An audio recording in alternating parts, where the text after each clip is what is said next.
Good evening. Thank you very much for joining us at the launch of Pasola, our newest publication. I'm grateful for the support of the Indonesian Consulate in San Francisco. With us are the Consul General for San Francisco, the Honorable Prasetyo Hadi. Thank you very much, Pras, for hosting this event at the consulate via Zoom. It is my great pleasure to introduce Pasola's author, Maria Matildas Banda, and Yuni Utami Asi, the translator, and my dependable, faithful Dalang partner, Agam Raharjo, who since Dalang's conception has been irreplaceable in keeping things moving on the Dalang front. Agam, would you like to say a few words? Thank you, Ibu Lian. I'm delighted to be a part of launching Pasola, Dalang's 13th publication. It has been my pleasure to help Ibu Lian and Dalang Publishing during past 14 years. I would like to express my gratitude to Indonesian Consulate in San Francisco, represented today by Pak Prasetyo Hadi. And I would also like to thank to Bapak Maneke Budiman and Ibu Melanie Budianta, whose steadfast support as operational advisors during has helped sustain us through the years. And congratulations in order of the public of the authors of Pasola, Ibu Maria Matildas Banda, and the translator, Ibu Yuni Utami Asi. Thank you. After the opening remarks of the Indonesian Consul General of San Francisco, I will give you a short overview of Pasola's content before interviewing the author and the translator. Papras, can you please deliver your opening remarks? Thank you, Ibu Lian, dear Ibu Linggo, Bapak Agam, and Dalang Publishing Team, Ibu Maria Matildas Banda, and Ibu Yuni Utami Asik, Bapak Maneke Budiman, and Ibu Melanie Budianta, Bapak dan Ibu para penulis, pengarang buku, penerjemah, dan seluruh pemerhati susastra Indonesia, ladies and gentlemen, Assalamualaikum warahmatullahi wabarakatuh. Om Swastiastu, Shalom, Namo Buddhaya, Salam Kebajikan, Salam Sejahtera, and very good evening to those who are in United States, and good morning for those who are in Indonesia.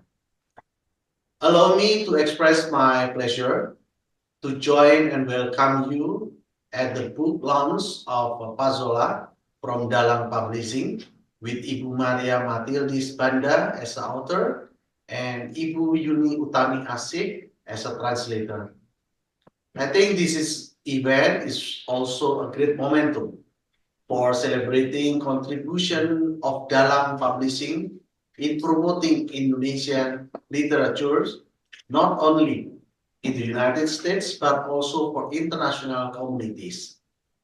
Saya selalu menganggap kesusastraan sebagai salah satu yang terpenting karena sastra tidak hanya mencerminkan pencapaian estetika dan budaya, tetapi juga prestasi intelektual dan kondisi pikiran suatu masyarakat. Memang sastra yang menginspirasi banyak mengutarakan kebijaksanaan dan perasaan suatu bangsa. Indonesia sebenarnya adalah negara dengan tradisi sastra yang sangat kaya dan tua. Sebagai ilustrasi, saya ingin memberikan contoh. La Galigo itu ditulis antara abad 13 dan 15 dalam bahasa Bugis kuno dengan aksara Lontara. saat ini dikenal sebagai salah satu epik terpanjang di dunia. Cerita Lagaligo berkisah tentang penciptaan dunia dan 6 generasi pertamanya sesuai kepercayaan masyarakat Bugis di Sulawesi Selatan. Nah, beberapa kritikus seni menyatakan keindahannya sebanding dengan petualangan Ulysses dalam Odyssey karya Homer.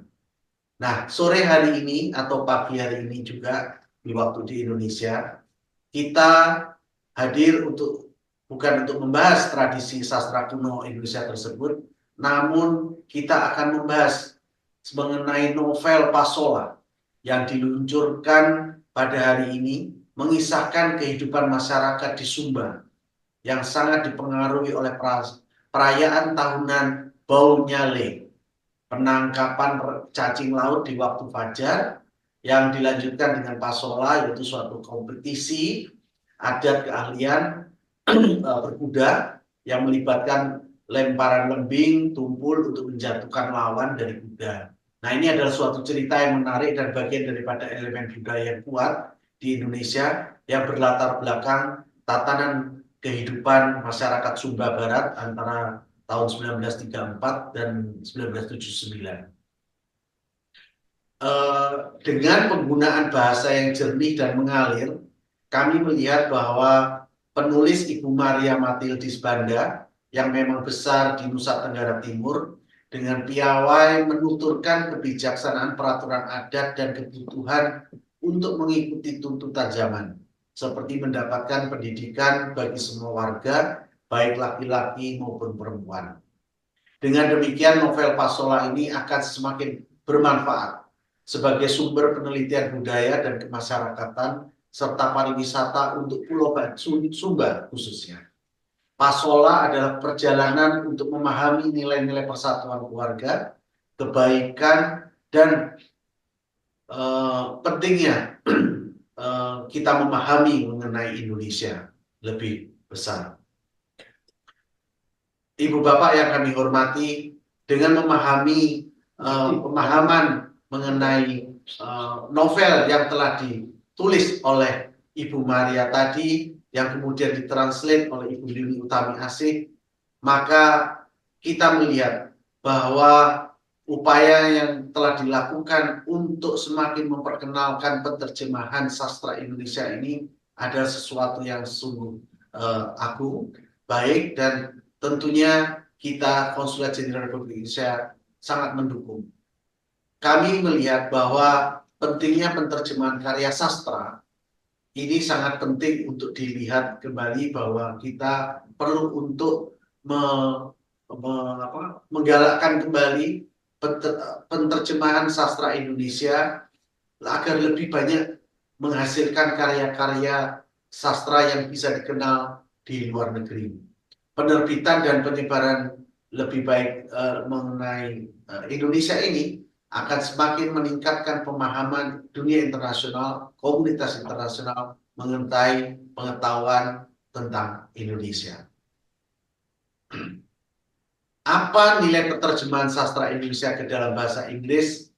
Ini tentunya kami melihat bahwa kita tidak saja sebagai perwakilan Republik Indonesia yang menjalankan misi diplomasi ekonomi ataupun pada bidang pendidikan dan lain-lain, tetapi mengenai susastra Indonesia ini tentu sangat diharapkan untuk dapat diperkenalkan pula. Melalui konteks dan perspektif inilah Konsulat Jenderal Indonesia dengan senang hati mendukung dan terlibat dalam peluncuran buku ini. Antara KJRI San Francisco dalam publishing terdapat keselarasan visi untuk memperkenalkan Indonesia kepada dunia secara lebih luas melalui sastra. Ibu Bapak yang kami hormati, I would like to acknowledge that with the leadership and determinations of Ibu Lian Go, a writer, founder, and proprietor of Dalang Publishing, and certainly her team and institution involved from Indonesia, the publishing has been helping to keep the good fight for getting Indonesian literature more recognized in the world. And on behalf of the Consulate General of the Republic of Indonesia in San Francisco, we would like to extend our highest appreciations for the works and the dedications that Dalang Publishing has done and for their continuous contribution to making Indonesia literary works more accessible and available to the communities and the world.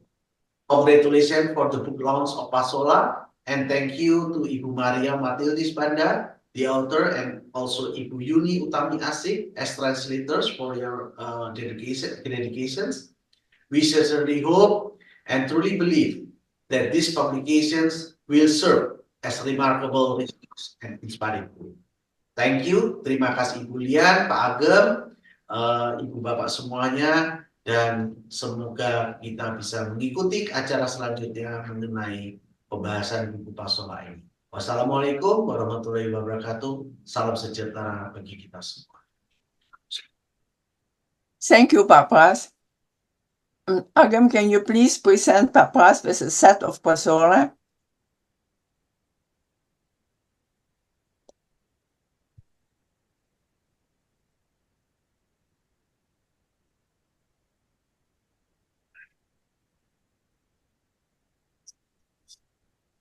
Terima kasih Pak Agem. Terima kasih Bu Lian.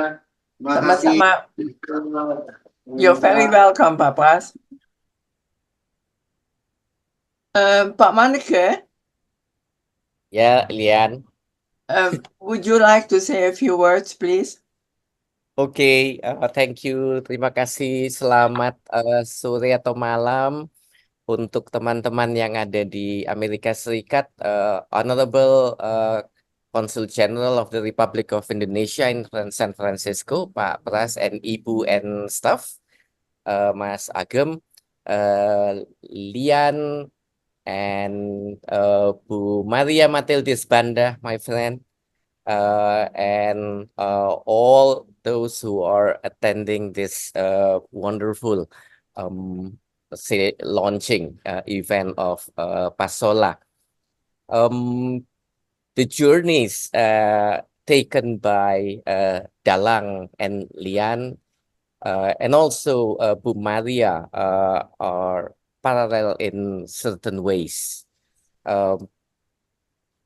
None of them had an easy journey from the beginning up to the present day. Lian almost single-handedly founded Dalang and really worked very hard, breaking her bones in order to sustain the enterprise that not many people are willing to take or have the courage to go through.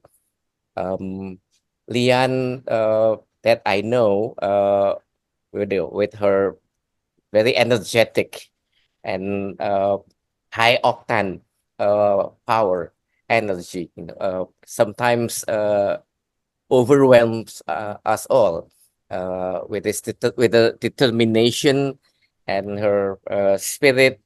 Like Freddie Mercury said in one of his songs, she is like an atomic bomb ready to explode. It's all adrenaline with Lian. Yeah. Bu Maria also has this same rough journey. Despite her struggle, her hard fight against the illness that she is now coming to terms with, nothing can stop her creative power to keep on writing, to keep on producing works, literary works that introduce local knowledge from areas in the eastern part of Indonesia that is hardly known. Not only by foreigners, but also by Indonesians as well. But thanks to all the friends and those who supports both Lian, Dalang, and also Bu Maria, what they have been doing continue to flourish, continue to develop, and they continue to offer us wonderful work, selfless, almost done individually without any expectation for reward or appreciation for anybody. And I think that is something that keeps both of them going to this day. In the US, we have the never-ending support from the Consulate General of the Republic of Indonesia in San Francisco. And Lian always talks about the Consulate General, in a very positive way, in a very encouraging way for us to hear in Indonesia. And also public libraries in that area, university libraries that always support Dalang in its modest but with high impact enterprise. In Indonesia, communities, literary communities, authors, and Romo Budi Clayton and the other friends of Maria. They are also instrumental in helping Maria to keep on going and to have this extra courage and extra energy to continue her fight against her illness. And I'm really grateful to all of you and all these beautiful stories I heard from Lian and leading to the publication of Pasola last year in the Indonesian version. And I have observed with joy how the novel has been warmly welcomed by communities, by fellow authors, by the Association of Indonesian Literary Scholars, HISCI, who have done book launching and discussion events in welcoming Pasola to the inventory of contemporary Indonesian literature. Yes, it's about Thanksgiving, but the novel is also about gender inequality, about the need for us to figure out which part of local knowledge that we want to promote to be local wisdom that can bring prosperity to all, to everybody in society, regardless of their age, gender, and ethnic backgrounds. And the work of Bu Maria has contributed a lot to the small but solid collection of Dalang publishing. Lian has a very keen eye in choosing which stories can best represent different parts of Indonesia and bravely introduce and promote them to the international world, in different book fairs and exhibitions. Again, almost single-handedly. Bu Melanie and I, we are sometimes worried about Lian's health, especially considering her age. But again, she is simply unstoppable. So hopefully, Lian and Bu Maria, you can support each other. You can strengthen and learn from each other on how to survive. And we will try not to be a passive bystander, and try to support you in any way we can, Lian, and also Bu Maria. So that is all from me, and congratulations for this book launch. Thank And you. good health for both of you. Thank you very much. Not only for today, but for the many, many years, you have always been there for me, regardless of how busy you are. I really, truly appreciate it. Thank you. Bumel? Bumel? Where did Melanie go?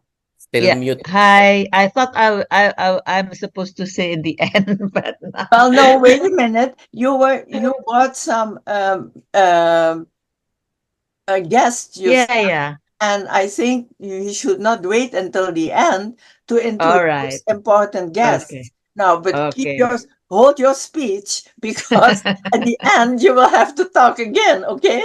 Oh, okay. Okay. In the beginning, then I Just thank introduce your Pak guests. Konjen and Bu Konjen, San Francisco, and I thank also Pak Agem and Ibu Agem and for this event, and congratulations to Lian. Congratulations to Ibu Maria Mati Dasbanda. We are very proud of you, and also Bu Yuni, who has translated the whole novel.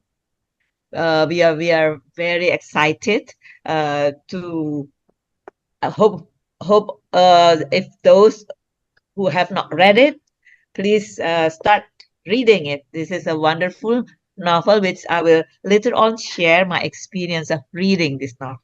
But for today, I will, for this time, just say congratulations to all of you. And I would like to also to introduce some of our friends here. There is Ibu Sia here from Manajemen Talenta Nasional. Ibu Sia, you're here, right? Ibu Sia. And yes, and hopefully Ibu Riri, although maybe she's not here yet, but she also joins us to support this translation and this publication of wonderful book.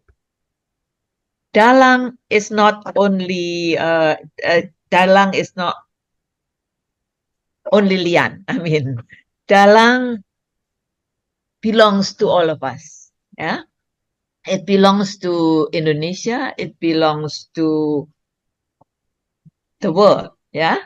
So as Manaka has already mentioned it, I hope we will all support the publication of Dalang. We continuation of the Dalang's endeavor to spread Indonesian culture, to introduce Indonesian culture for the future.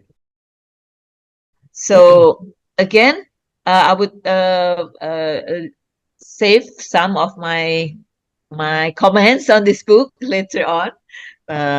Congratulations to everybody. It's time for us now to hear from the writer and the translator. Thank you, Lian. You're very welcome. Let's take a picture before we present the launch material. Okay, thank you. We will now present our launch material of Pasola. Maria Matildas Banda, the author, is a native of Nusa Tenggara. Growing up in a large family taught her life skills early on. She received her doctoral education at the Cultural Studies program of the Faculty of Humanities at the Udayana University in Denpasar on the island of Bali, where she currently teaches. Maria Matildas Banda is a seasoned writer with 40 novels under her belt, most of which are set in Nusa Tenggara.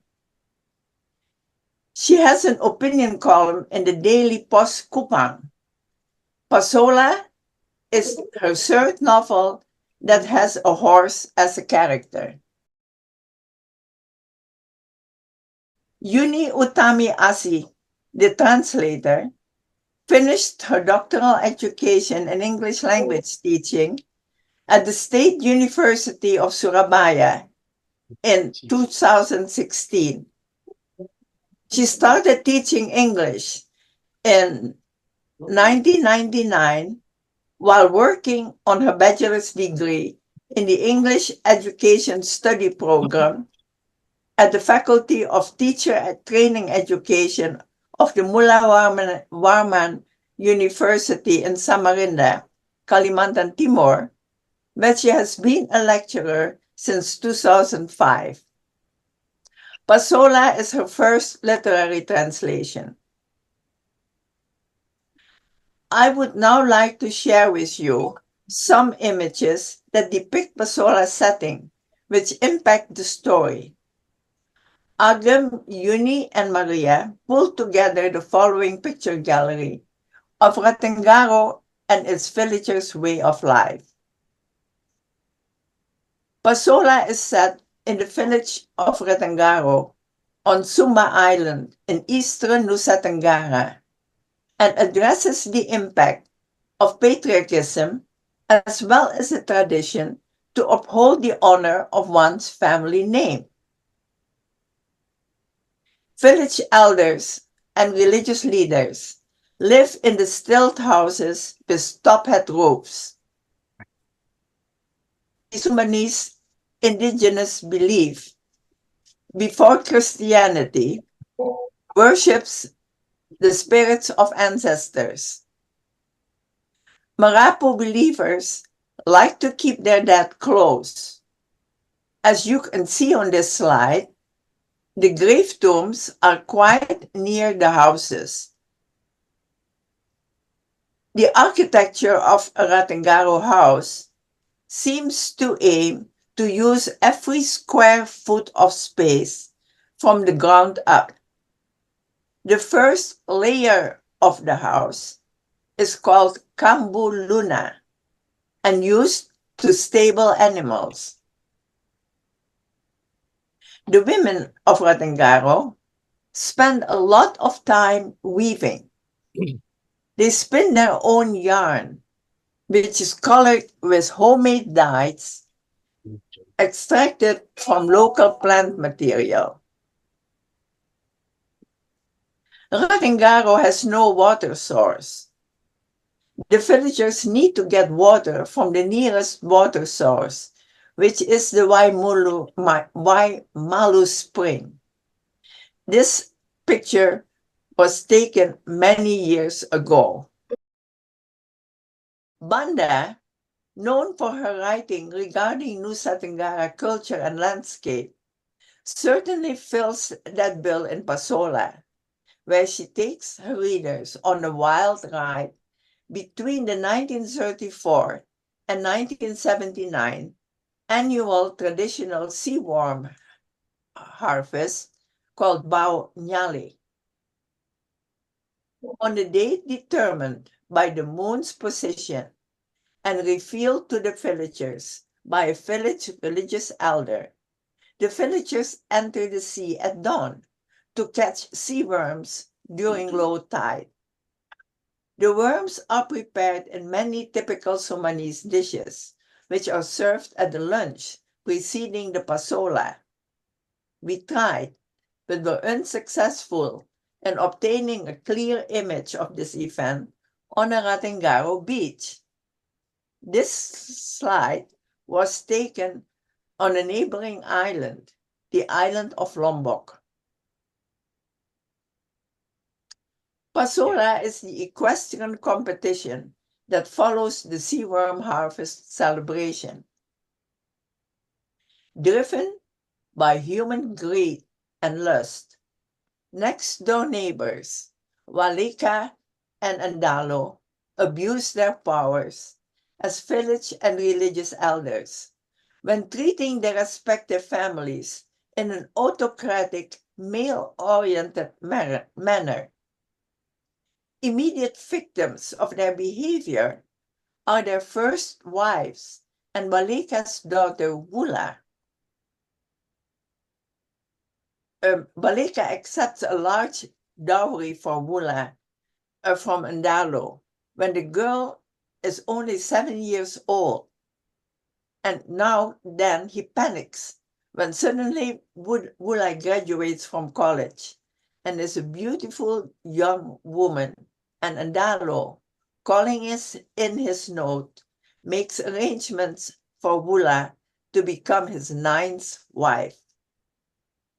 The girl's integrity, her family's love for each other, and Andalo's treacherous behavior saved her from having to succumb to become the 9th wife of an uneducated man older than her father. This slide depicts some Sumbanese jewelry which is passed down generations. All these pieces are solid gold. Now, then this gives you some idea. This slide depicts some Sumbanese jewelry which is passed down generations. The pieces are solid gold. This gives you some idea of what these pieces are worth today on the Western market. This pendant was sold in Italy for $3,600 US. So, all you males out there, check your pockets before you start making eyes with a Zumba girl. Because, as you could see in the previous slide, you not only are supposed to buy your pendant, there is the crown and there are the earrings. Yeah? So, yeah, check your pockets before you make eyes. Pasola provides the reader with an intimate look into Sumbanese culture and tradition, as well as the manner in which it influences the islanders' lives. Thank you. I will now ask Maria a few questions regarding her writing process of Pasola, as well as her thoughts on its publication. This part of our presentation will be bilingual, with Uni doing a direct translation. Tentang perjalanan Maria sebagai penulis Pasola. Maria? Mana Maria? Halo Ibu. Halo, nah itu Halo. dia sayang. Apa yang mendorong Maria menulis Pasola? What inspired you to write Pasola, Maria? Ya, terima kasih Ibu. Sebelumnya saya ucapkan terima kasih kepada Bapak Konjen, Ibu Konjen, juga semua staf di KJRI San Francisco untuk kesempatan yang baik ini. Sama-sama terima kasih. Ya. Keinginan saya menulis novel Pasola bermula dari saya mendengar tiruan suara kuda yang meringkik dalam suara para perempuan yang peserta KOR di salah satu gereja di Wetebula, Sumba Barat Daya sekitar tahun 2003. My interest in writing Pasola was aroused in 2003 at one of the churches in Wetebula, Southwest Sumba, when I heard the women's choir imitating a horse neighing. Rupanya, kuda menjadi bagian dari kebiasaan adat di Sumba, tanda kehormatan dalam pemberian belis atau mas kawin, tanda kekuatan dan semangat kebersamaan, tanda kedudukan pemiliknya di dalam masyarakat, dan lainnya. Lama sekali, ketertarikan pada kuda dan Sumba mengendap dalam pikiran dan perasaan saya di antara berbagai kegiatan dan cita-cita saya yang lain. Horses are part of many traditional customs in Sumba, a sign of honor when paying a belis or dowry. Horses also represent strength and the spirit of togetherness, as well as show the owner's position in society. Among other activities and dreams, my interest in horses and Sumba has resided in my mind and heart for a long time. Pada dasarnya, berkaitan dengan cita-cita saya menulis novel dengan latar budaya masyarakat daerah-daerah di Nusa Tenggara Timur yang kaya dengan berbagai upacara yang berhubungan dengan ciri khusus budayanya masing-masing. I have always wanted to write a novel with the cultural background of the people of the Nusa Tenggara Timur region, where rich ceremonies are related to the special characteristics of each island. Mengenal lebih dalam kebiasaan Pasola, salah satu keistimewaan budaya di Pulau Sumba, khususnya di Pulau Sumba bagian barat, yang menggunakan kuda sebagai bagian dari hidup. I also wanted to learn more about Pasola custom, one of the cultural features of Sumba Island, especially Western Sumba, where horses are an integral part of people's life. Pasola adalah novel ketiga yang mengedepankan sosok kuda sebagai bagian langsung dari cerita. Sebelumnya didahului oleh Pada Taman Bahagia tahun 2000 dan Doben tahun 2016. Pasola is my third novel in which a horse is one of the characters of the story. The other two are Pada Taman Bahagia, published by Grasindo in 2000, and Doben, published by Lama Lera in 2016. Apa harapan Maria dengan terbit dan terjemahan Pasola? What are your expectations for Pasola's publication and translation? Pasola melewati perjalanan panjang. 2 tahun setelah selesai ditulis, yaitu tahun 2022, yang sungguh luar biasa. Isi novel yang sungguh-sungguh dicermati. Penggunaan ejaan. I'm sorry, Ibu, boleh bertanya lagi, Bu? Boleh? Apa, Maria? Ibu tolong bertanya lagi. Ya. Apa harapan Maria dengan terbit dan terjemahan Pasola? What are your expectations for Pasola's publication and translation? Oh ya, Pasola melewati perjalanan panjang. 2 tahun setelah selesai ditulis, yaitu 2022, yang sungguh luar biasa. Isi novel yang sungguh-sungguh dicermati, penggunaan ejaan yang disempurnakan, penempatan latar waktu dan hubungannya dengan sejarah, serta beberapa persoalan penerbitan, menjadikan Pasola suatu novel yang berarti, Ibu, dan mengesankan saya. Pasola has traveled a truly extraordinarily long journey to publication. It's been 2 years since I finished writing it in 2022. The carefully considered content, storyline, setting, and its relationship to history, as well as several publishing issues, made Pasola a meaningful novel that is dear to me. Dalam perjalanan panjang ini, satu hal yang sangat bermakna adalah pertemuan saya dengan Ibu Lian melalui daring berkali-kali untuk membahas Pasola. Dari berbagai sudut alur cerita, tokoh dan penokohan, serta latar di mana pertikaian antar tokoh menggerakkan cerita sampai selesai. Saya merasa mendapat kuliah 1 bahkan 2 semester dari Ibu Lian tentang penulisan novel. Terima kasih, Ibu Lian. Sama-sama. During this long journey, a very significant experience was my online relationship with Ibu Lian to discuss Pasola from various angles, including storyline, characterization, and plot development. I feel like I have received 2 semesters worth of lectures about novel writing from Ibu Lian.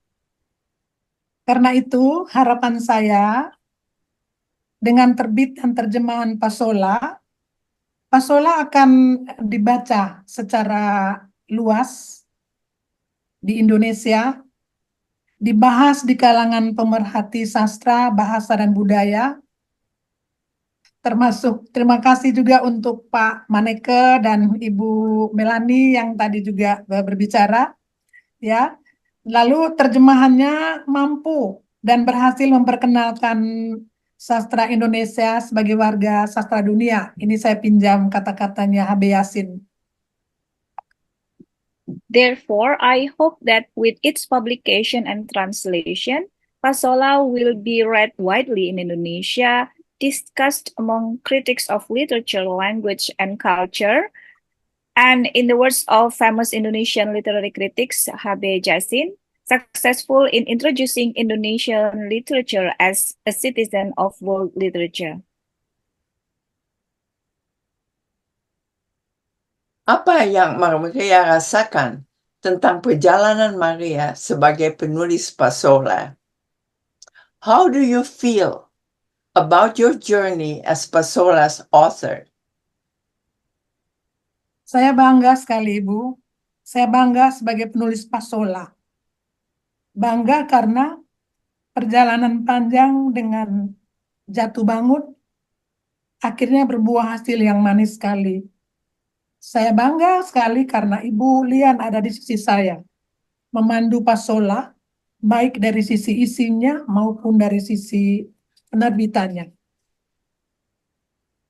I am proud of Pasola, proud because the long tedious tilling of the Pasola field has finally yielded a bountiful harvest. Proud that Ibu Lian has been by my side guiding Pasola, both in terms of content and publication. Terima kasih bahwa hari ini bisa berada dalam tempat, waktu, dan ruang ini, bertemu dengan Bapak Ibu dalam acara peluncuran terjemahan novel Pasola. Terima kasih khusus untuk penterjemah Ibu Yuni Utami Asih yang memungkinkan acara ini dan Ibu Lian yang sudah menghadirkan saya pada tempat ini. Juga terima kasih buat konjen KBRI di San Francisco. Seluruh stafnya. I am grateful to be here today with all of you at the launch of the translation of Pasola. Special thanks to the translator, Mrs. Yuni Utami Asih, who made this event possible, and Ibu Lian, who presented me at this place, also to the Indonesian contingent in San Francisco.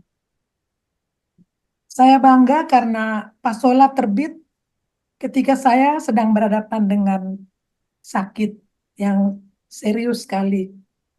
Karenanya Pasola seperti zat gizi yang menyegarkan saya. Pasola adalah salah satu obat penyembuh bagi saya untuk semangat dan memandang hidup dengan rasa syukur tiada akhir.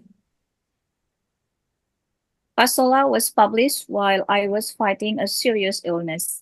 Therefore, Pasola is like a nutrient that replenished my life, serving as one of my healing medication that returned my enthusiasm to live life with endless gratitude. Thank you, Maria and Yuni. We will now continue with Yuni, telling us a bit about her experience as the translator of Pasola. Okay, Yuni? Okay, Bu. Yun, what was the most enjoyable experience you had during the translation? Yeah, I think it's quite similar to other translators' experience that it was such a big relief when I found the correct expressions or phrases for the difficult sentences. It was extremely satisfying when those difficulties were finally solved and accepted by Ibu Lian. What was the most difficult to translate? Pasola is highly cultural, so there were a lot of technical terms or expressions such as horse movements or sounds, or the weaving tools and the layout of the traditional house. And another big issue was keeping the sense of the dialogue together. Yeah, but you were so hard and the job part of the story appealed to you the most? Yeah, the notion that women should learn to negotiate well, how to reach their goals while minimizing negative consequences, and the devotion of women to their husband and fathers, because the Pasola talks a lot about this. And is there anything in the story that you did not like? Yeah, it's so sad. The custom of accepting a dowry for a girl when she's still very young and unable to speak her mind, that saddened me. I feel that this custom affects women adversely.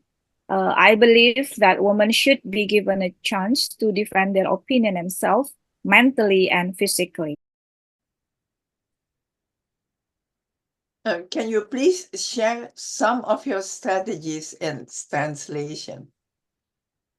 Yeah, I just want to say something in general. In overall, we should accommodate all strategies. So it just depends on the sentences or expressions we need to translate. Sometimes we need to change the sentence structure or divide one sentence into several sentences. So it depends on the case in the text, actually. What do you think translating Pasola means to your career as a translator?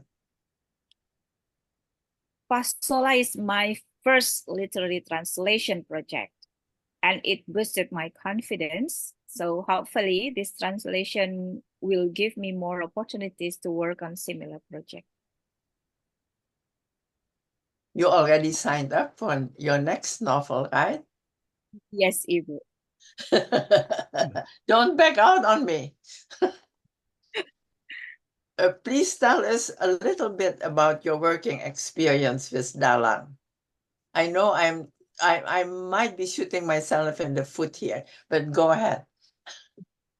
Yeah, since my first collaboration with Ibu Lian in early 2023, at the launch of Dalang's bilingual compilation of short stories or Footprints or Tapak Tilas in Indonesia, where my university was one of the hosts of the event, Ibu Lian taught me a lot about detailed preparation that I am usually a bit careless.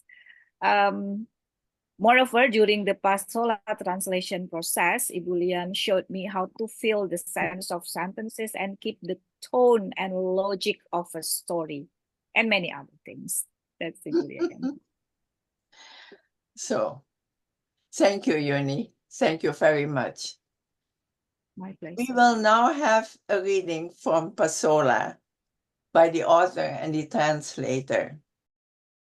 The excerpt describes the devotion of a wife.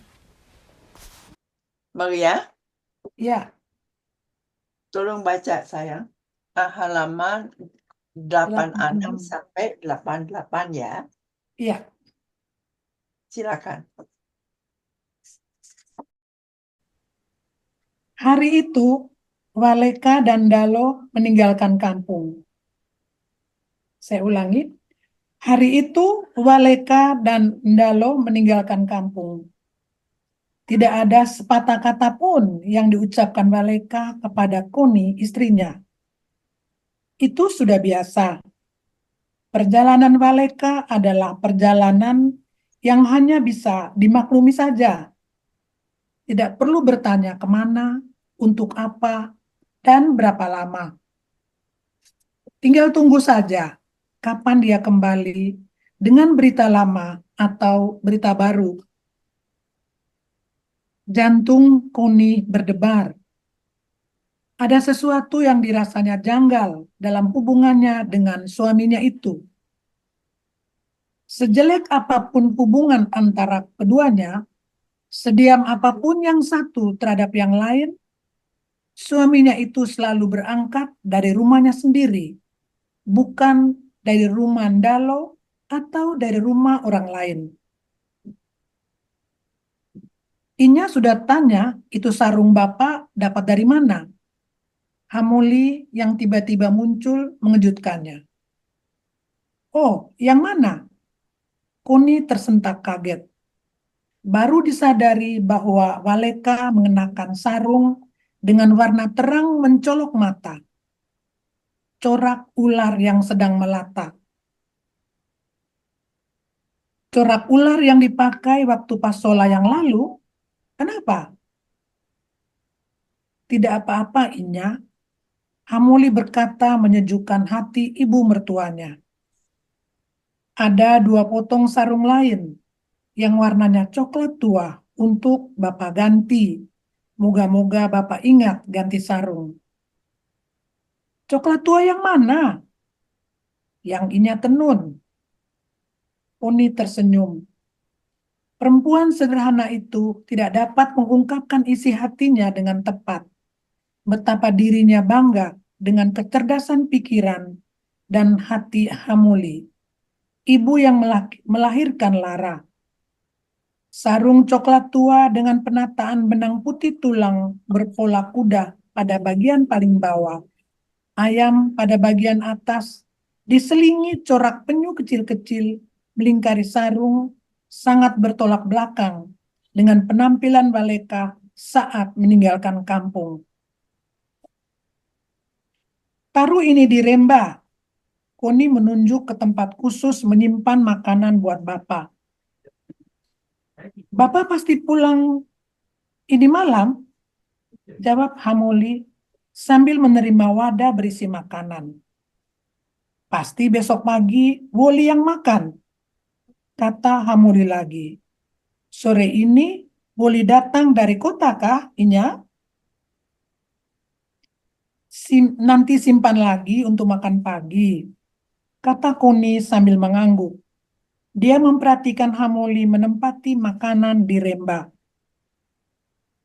Bapak pergi terus. Bapak pergi terus-terus.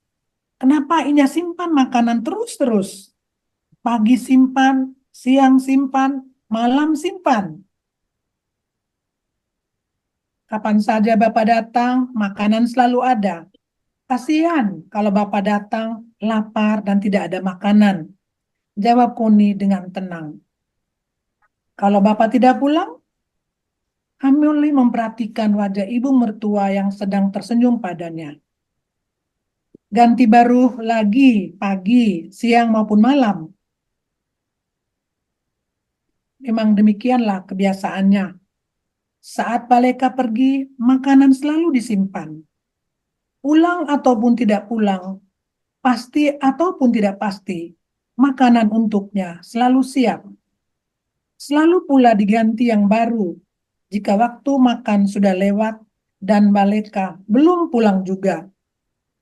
Tidak pernah sekalipun terbersit dalam pikiran Koni untuk menghentikan kebiasaan itu, meskipun Waleka menyakitinya berkali-kali. Terima kasih banyak, Yuni. Maria. Yuni, Ya, Ibu. can you do your part, please? Baik, Ibu. That day, Waleka and Ndalo left the village. Waleka did not say a word to Koni about leaving, but that was not unusual. Waleka's unexplained journeys just needed to be accepted. There was no need for Koni to ask where, what for, and how long he was traveling. Koni only needed to wait until he returned with an old or new story. Koni's heart hammered. There was something odd about her relationship with her husband.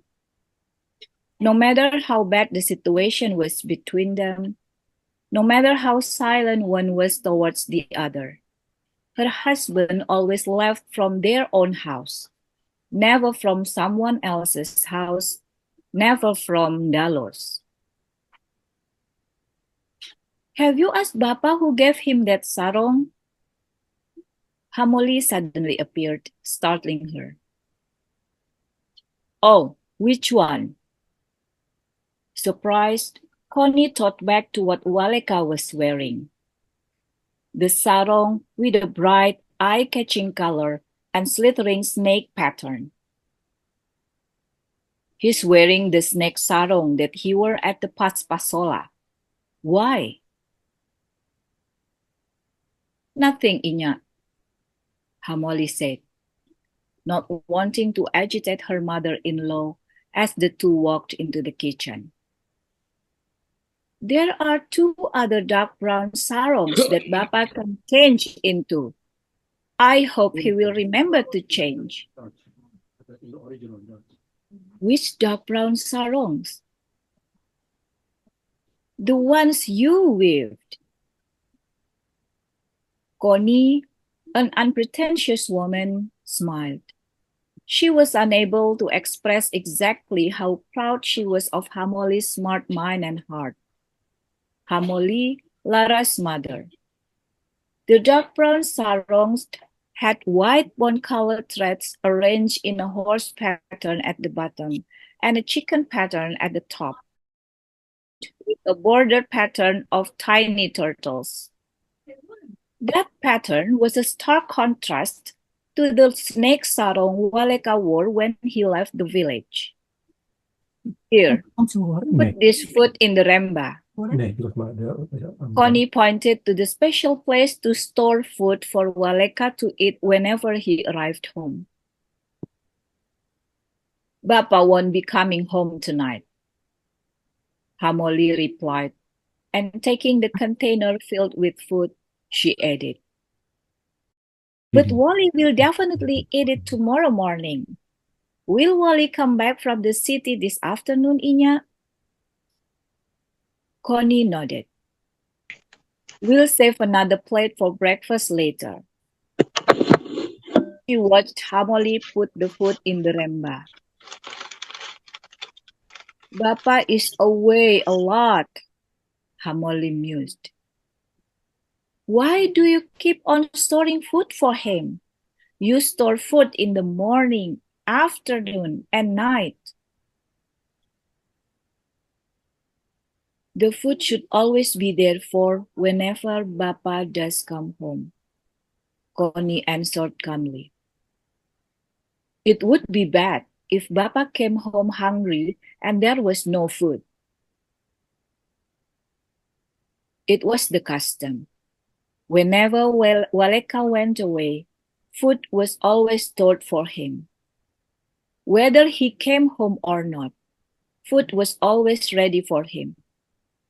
If the mealtime had passed and Waleka had not come home, Connie always replaced the food with a fresh portion. It never entered Connie's mind to change the habit, even though Waleka had hurt her so many times. Thank you. A little bit of time for comments and questions from the audience. Can you open your comments about the event? Melanie? Yes, hi, Lian. Hi. Thank you very much, Ibu Maria and Ibu Yuni. Such wonderful reading, and also you really touch the heart of the story here. You voices the suffering of the women. Now, I would just share my experience, and then maybe some people would join me later on. If anybody would speak first, I would like to have them first to speak their minds. But while waiting, maybe I can share a little bit, Lian. And Mel, I wanted you to comment, and if you cannot, then I will go with the questions and answers, and then you will close. Is that what you would like to do? Okay, yes. Okay. Yes. Okay. Father Budi Kladen, are you here? Father Budi Kladen. Hello? Agam? Tadi Agam? ada sih. Iya, dia udah janji tidak mau datang Tidak kok. ada, Ibu. Tidak ada, Ibu. Tidak hadir. Are you sure, Agam? Terlempar. Huh? Terlempar.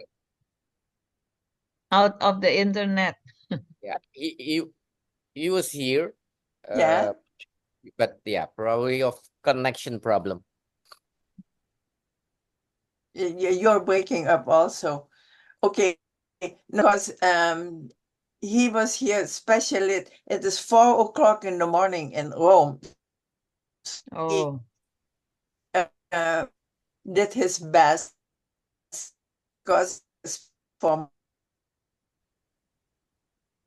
Maria. Halo, Iya, Pater Budi tadi datang loh, mau salam sama Maria, tetapi sekarang sepertinya terlempar. Sayang ya. iya Ibu, sayang sekali. Iya, Tetapi Ibu mau bilang sama Maria ya, iya. dia Nanti tadi saya kirim kabar ke muncul. dia juga, Bu. Ke Pater juga. Saya kirim kabar. Baik. Pak Kahar, Pak Kahar, where is Pak Kahar? Pak Kahar di mana? Tadi ada. Yeah. Mana Pak Ya, Kaharnya? Ibu. Mana Pak Kahar? Suaranya ada. Ya, Ibu. Nah, itu ya dia. sudah. Nah, Kahar Prihantono represents Badan Bahasa, the Agency for Language Development and Cultivation back home. And he is a staunch Dalang supporter. Pak Kahar, would you like to say something? Yes, Ibu. First of all, I would like to express my best gratitude to my guru Bulian, Dalang Publishing, Pak Setio Hadi, Ibu Maria, Ibu Yuni, and all of the audience for their best awareness to both Indonesian literature and its translation. I have no comment about what has been done by Ibu Maria and Ibu Yuni. That's sophisticated works. But I hope, I just have a hope, not merely castle in the air, of course. I do hope in the future, the next Indonesian government will provide us more Marias, more Yunis, more Setio Hadis, more Lians, and that pay much attention to the any efforts to promote better understanding among nations through literary translation. I think that's all that I can say, Bu Lian, and I thank you for the best opportunity to invite me to join this precious forum. Thank you. You're very welcome and thank you, Pak Kahar. Thank you very, very much.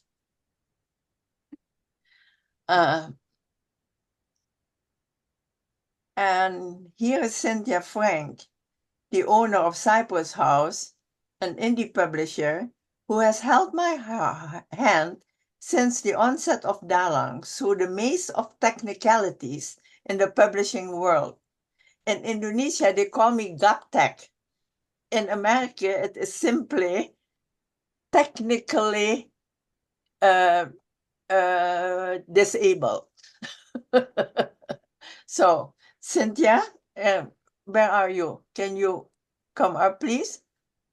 You were giving me a message about your battery. Yes, I'm trying There to you are. keep my battery charged up, and it's being technically challenged, shall we say. So Like I am. Your battery and me are kindred spirits. we each get to be techno peasants in this modern world. Yeah. So it has been my great pleasure to get to know the books of Dalang Publishing and to get to know Lian Gao, who I think of as an Indonesian tigress. She does not run out of energy or ideas or motivation, and it's been very, very inspiring. When I went to school, I went to university studying 19th century German literature. And in my company, we've done German translations, Spanish bilingual books. We worked with the Portuguese government and did Portuguese bilingual books, a lot of poetry. And so translations are near and dear to my heart. And I think that in this world that is so full of strife and unfortunate recriminations and struggle, that it's really important that we learn to understand other cultures and other ways of thinking. And a quality translation can really help us dive into that other culture so we can gain some understanding.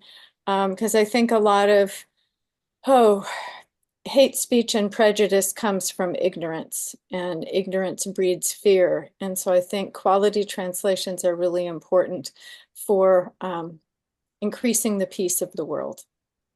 So I want to thank you, Leon, for putting this out into the world.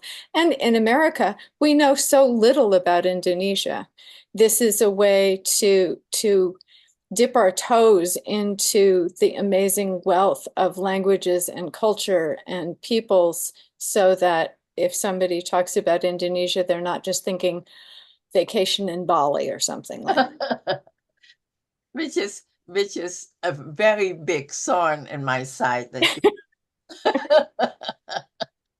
yeah. Thank you very much, Cynthia. So one last thing. Yesterday, I was able to present Pasola to the librarians at the Fort Bragg Public Library, and they're very excited. They're going to put it on display. They also have a review copy that I asked them to give to one of their people so that they could write a review, and we could get some more fingers out there into the world so people would know more about Dalang and Pasola. Thank you very much for that. Yeah, and I sent your picture to Uni and Maria, and they are just tickled pink. Monica and Mel, I will send it to you after this. We also have award-winning translator Tiffany Chow, who translated Orang-Orang Bloomington from Bodhidharma.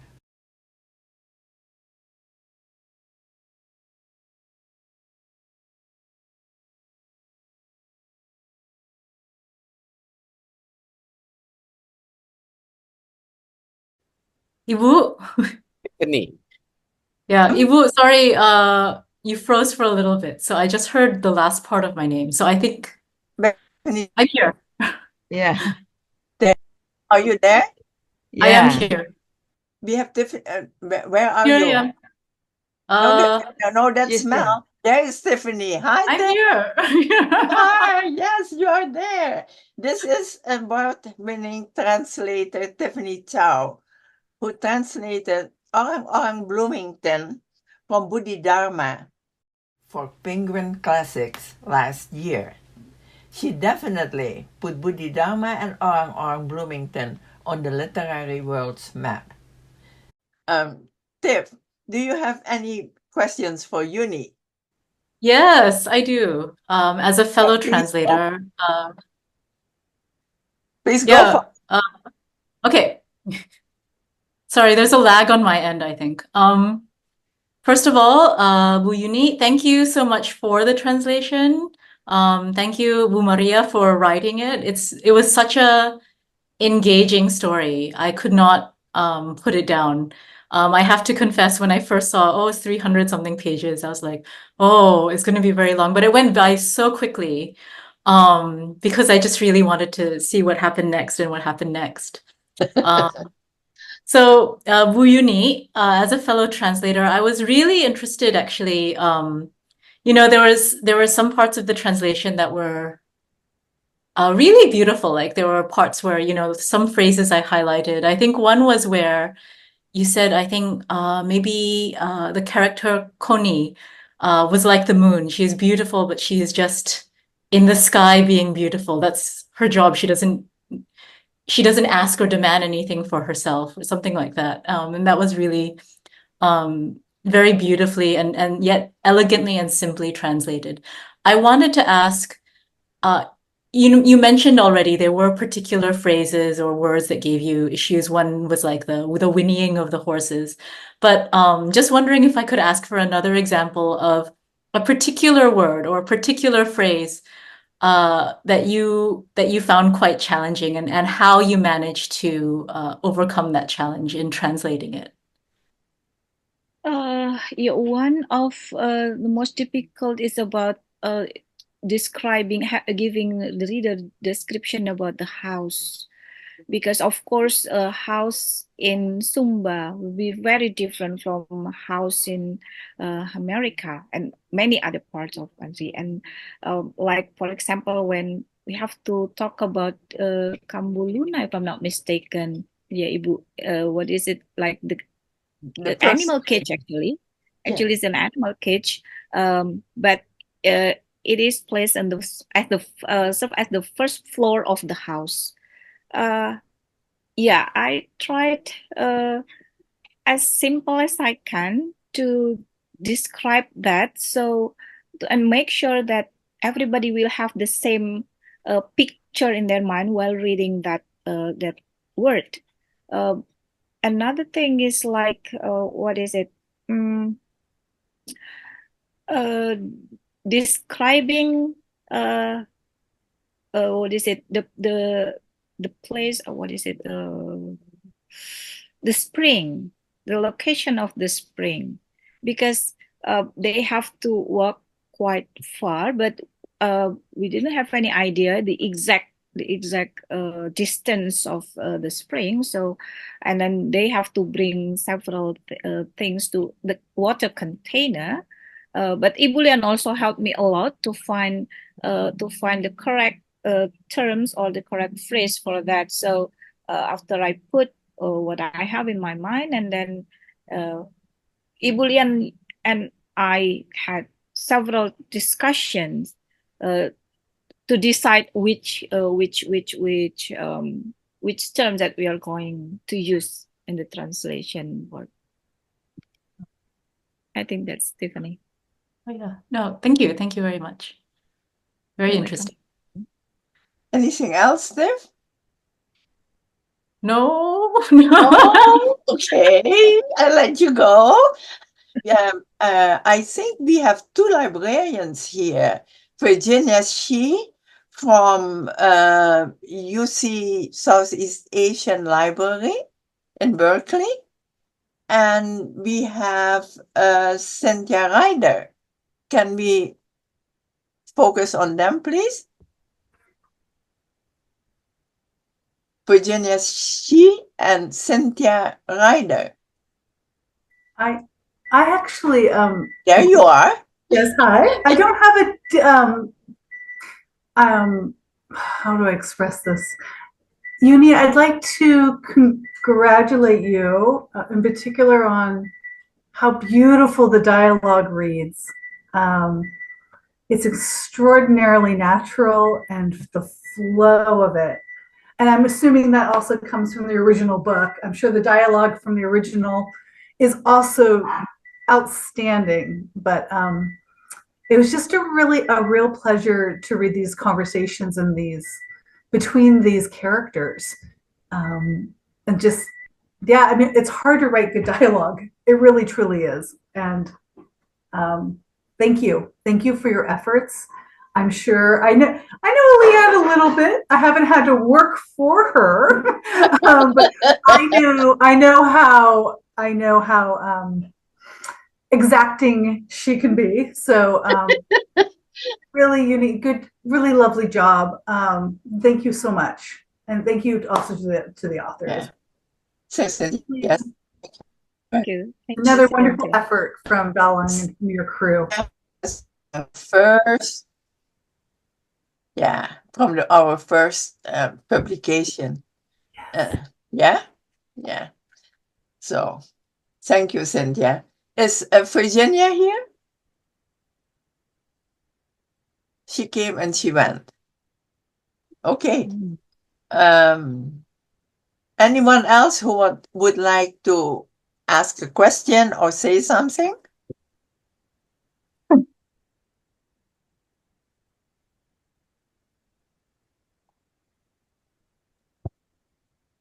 Hi, I'd like to make a comment about, if I can get my little hand to go away there, about the enormous detail work that Uni had to do for the translations, for those idiosyncratic terms and motions. One of the first translations that we published was the first American translation of Miguel Torga's work, and he'd been nominated twice for a Nobel Prize at that point.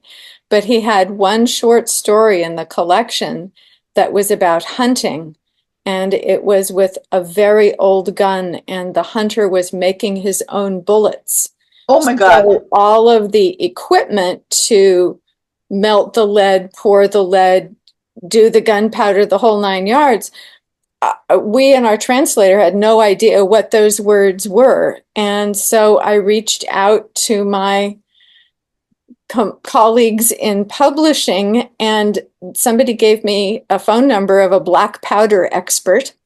And I phoned him, and he was on set for the movie Dances with Wolves. Oh, And he explained what all of those terms were. So we were able, otherwise, I don't know whether we would have even included that story in our collection of short stories. But I just, much respect, and my heart goes out to you for all the work that you had to do to figure out those tiny little details that when it comes to us reading the book, go by seamlessly and just help us dive into the story and the scene. So thank you. right. It's amazing what needs to get done before, a book is a pretty cover and just amazing content. It's very, very hard to put all of that together. Melanie? Yeah, hi. Yes. Yeah. Oh, sorry, Melanie Grondel. Yes, Yes, please. okay, let me It's always Melanie Grondel and Melanie Budianta. You always run into each other on these Dalang launches or Dalang presentations. Thank you for coming, Melanie. Melanie is my Dutch friend. Dag Melanie. Yeah, it was a pleasure to be here and see a new glimpse of Indonesian literature and a new writer for me. I look so forward to read the book. Good. You know where to get it. Yes, absolutely. Okay, Dan. Now Melanie Budianta. Thank you, Lian. Okay. And thank you everybody for sharing. Manaka and I are very eager to wait for the translation because we only read the original novel. Yeah? And I have just visited Timor-Leste, not Timor-Leste, but Timor in Indonesian part recently, and I found similar issue there, right, about women under patriarchal norms, etc. So I was very eager to also ask. Actually, I would like to ask Maria for now whether the things that you discuss in the novel is still continuing right now, because I've seen changes in the women of West Timor, how they struggled with the same condition. They're also doing weaving at the same time, the women. So similar cultural pattern. And maybe Maria could tell us later on, how the condition of women are at this time. Because to be frank, this is not an easy reading for me in the beginning when I start reading Pasola, because I have to bear with a lot of, stories about women being put into a lot of ordeal, how they have to suffer violence, have to bear with it patiently. As a feminist and a person who is doing a lot of gender activism, sometimes I felt, you should really leave your husband right away. Okay. Why do you let them do that? Just being angry sometimes. Yeah. But again, like what all of you have already said, the story, push you into to continuously reading it to know what's next. What will they do? How would they fight against for themselves? Yeah. And I was a bit anxious, to see how they let this condition, continue, especially the women who are already, they got education, and some of them rebelled, but other women push them down. This all this complication.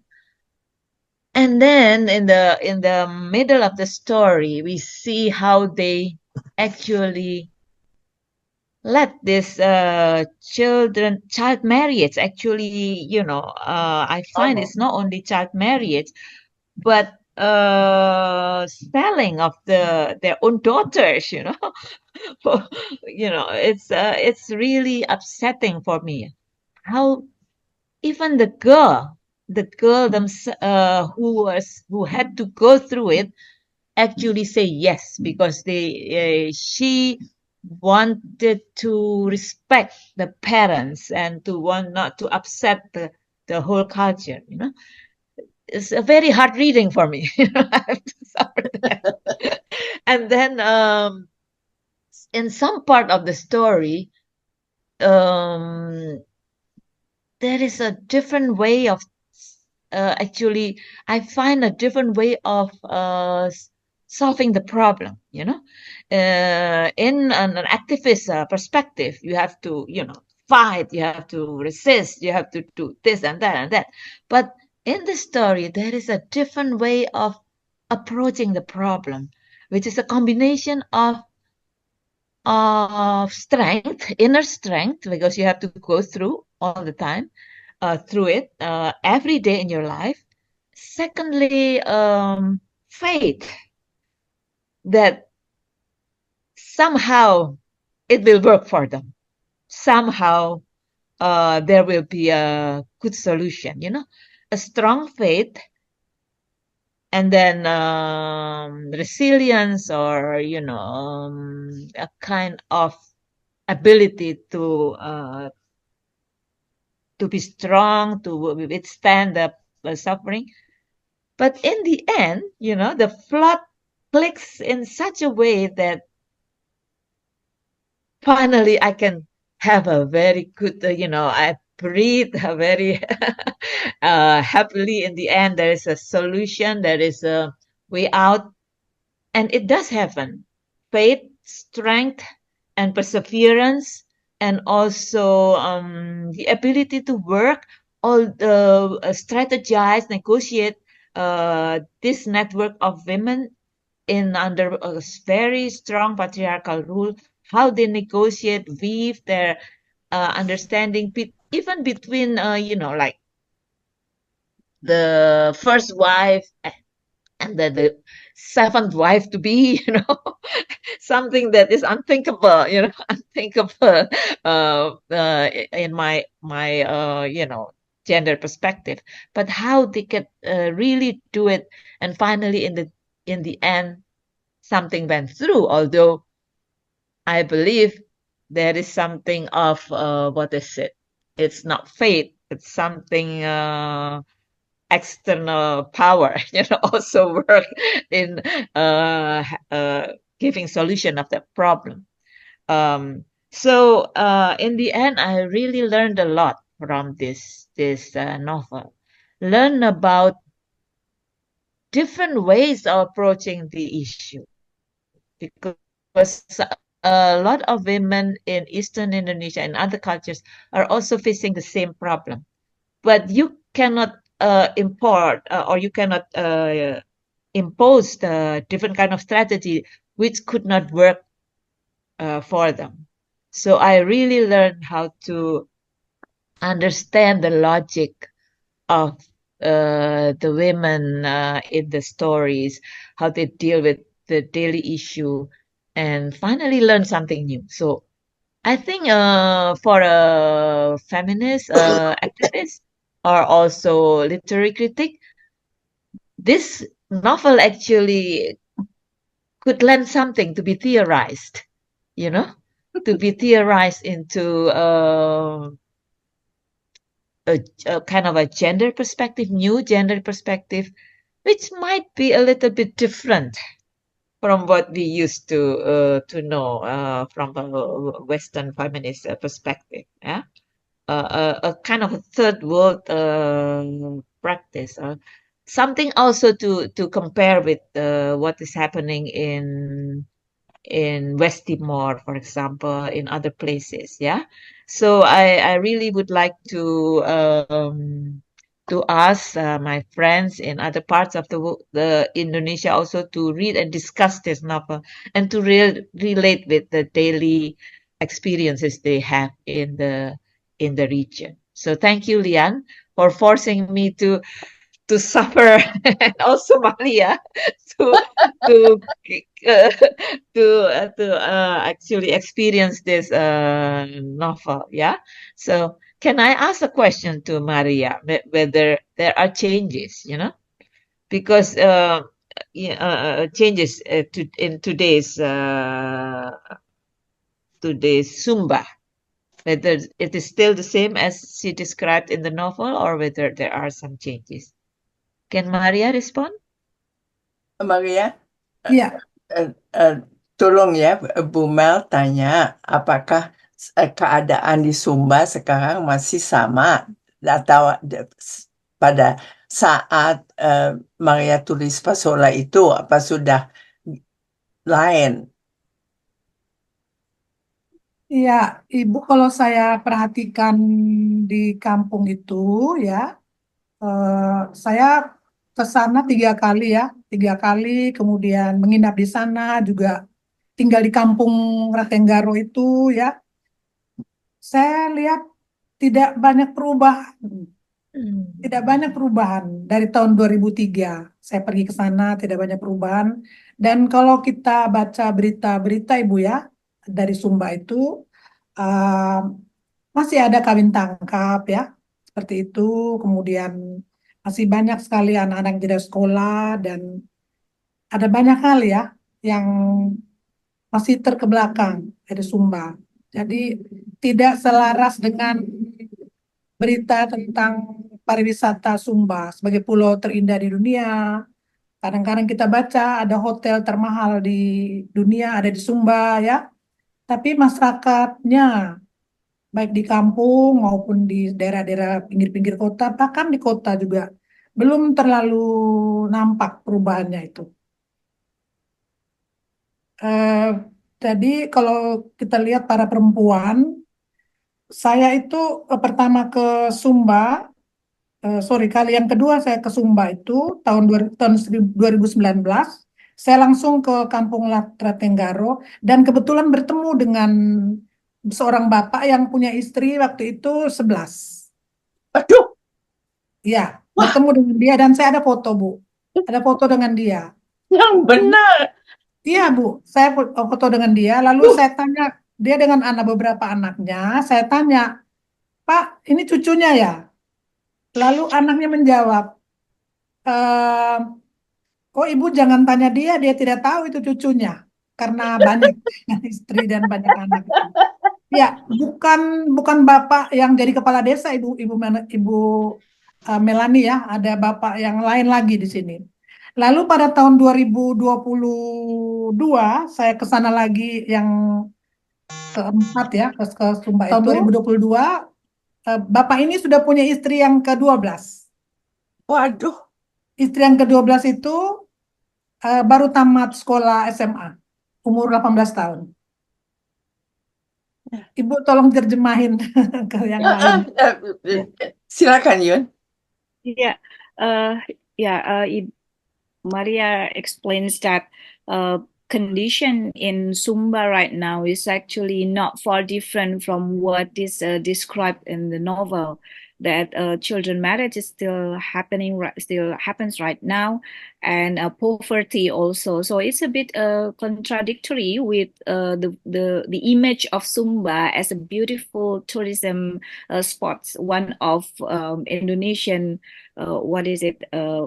priority tourist in tourism spot in Indonesia.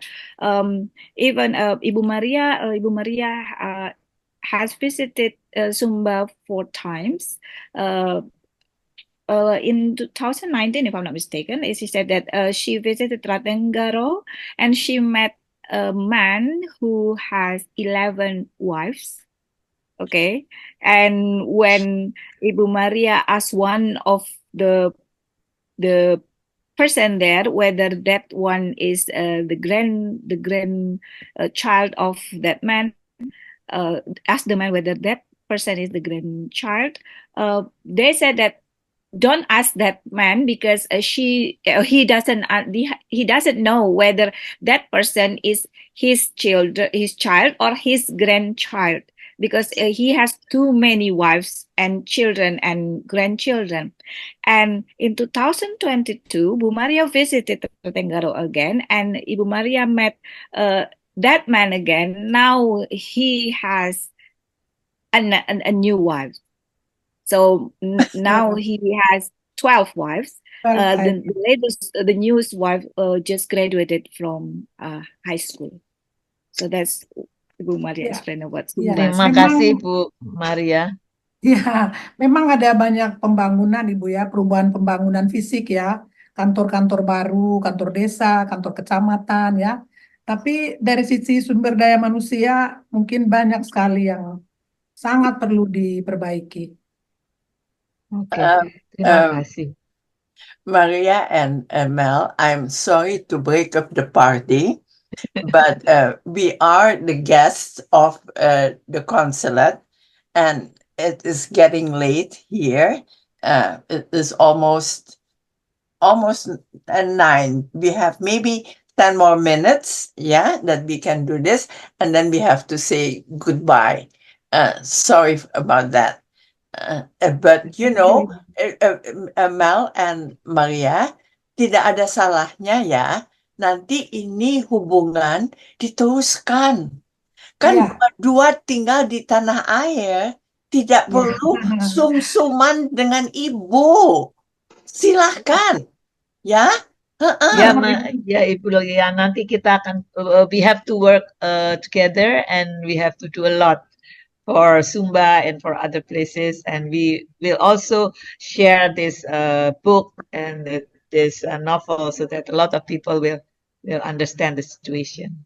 Thank you very much for all the effort. Thank you, Ibu Lia. Okay, Ibu Melanie. You are very, very welcome, Mel, and very welcome. Does that wrap it up? Is there anybody else there? No? All quiet on the Western Front. That means that it's time to say goodbye. I don't know whether the consulate folks are here. I hope that they are.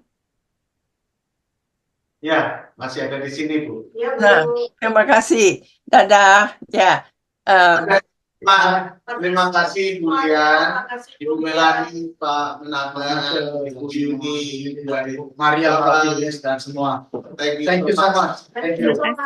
Good night. Terima kasih Pak.